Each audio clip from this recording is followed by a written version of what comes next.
Ito, good news naman to. So, pakinggan po natin ang ating AI reporter na si Ian Almario.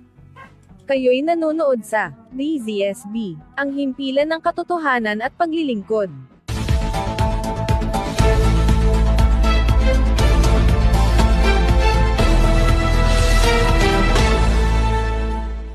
Social justice, isinusulong ni dating Senadora Leila de Lima.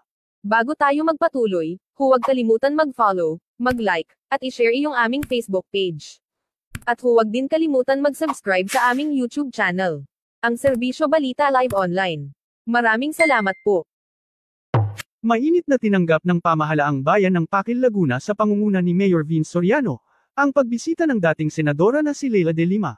Sa kanyang talumpati, pinaliwanag nito ang kahalagahan ng pagpapairal ng social justice sa pamamahala sa bawat lipunan.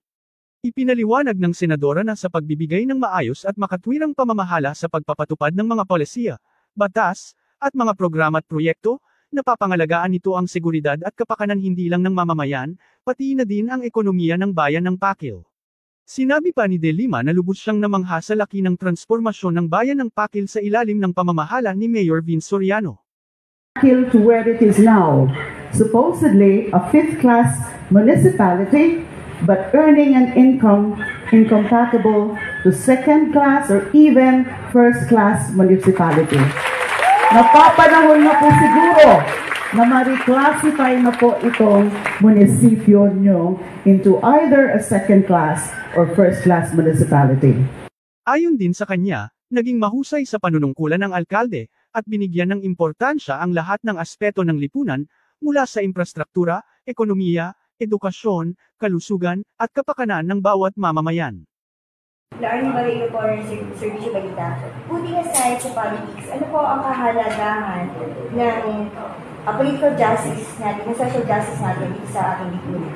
Napakahalaga ng social justice. Kasi sabi ko nga, lahat ng mga plano dapat ng gobyerno, dapat nakatuon dun sa mga nangangailangan, vulnerable, the marginalized, and yung mga downtrodden. Kasi ano pa ba ang pagnanais sa prosperity kung hindi naman makikinabang yung karamihan? Kasi karamihan mo ng mga kababayan natin, mga mahihirap. So kung hindi para sa kanila yung makatuon, ano mga plano, proyekto ng government, anong klase proyekto yan? And social justice, justice for all, na kailangan maangat lahat. Kung kayang maiangat, given the resources of our government, given the political will of those in power, yun dapat naka-focus. So paano po mapapaitig ng mga local executive po natin at mambabatas ang local justice system? Nasa ano yan talaga sa kalidad, sa dedikasyon, sa commitment mo ng umuno. Kaya maswerte nga yung bayan ng Pakil. Kasi napaka-dynamic na mayor, may mga plano, kaya nga nag-a-attract ng mga investments. Kaya nga itong supposedly fifth-class municipality ay pwede nang maging second-class or first-class dahil nagpapasukan ngayon ang mga investors. Dahil ang investors kasi titingnan nila ang LGU. At una-una, pagkakatiwalaan, pangalawa is may kakayanan na isulong ang komunidad. And doon sila mag-i-invest, especially if the policies of the local government are investor-friendly. Thank you po. Binigyan din ni De Lima na mahalaga ang pagkakaroon ng social justice sa bawat pamahalaan, upang matiyak ang tunay na pagbabago at paglago ng ekonomiya sa isang bayan o syudad.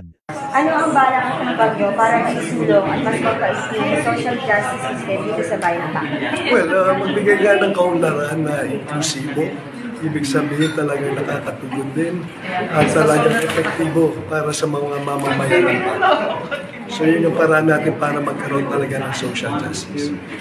Samantalang, nakasabay ng dating Senadora Leila de Lima si Miss Earth Air Ileana Marie Aduana, na binigyan naman ng homecoming welcome ng pamahalaang bayan ng Pakil, kahit na isa siyang taga Siniloan, Laguna. Pinasalamatan ng International Beauty Title List si Mayor Vince Soriano sa pagtangkilik sa kanya at pagsuporta. Aniya, nais niyang isulong ang kanyang advokasya na hindi lang nakatuon sa kalikasan, kundi pati na din ang sustainable development growth ng mga pamahalaang lokal.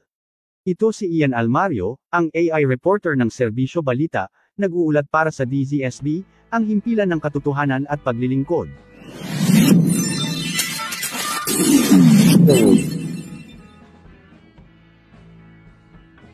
Okay, so napanood natin ang pag-uulat ng ating AI reporter na si Ian Almario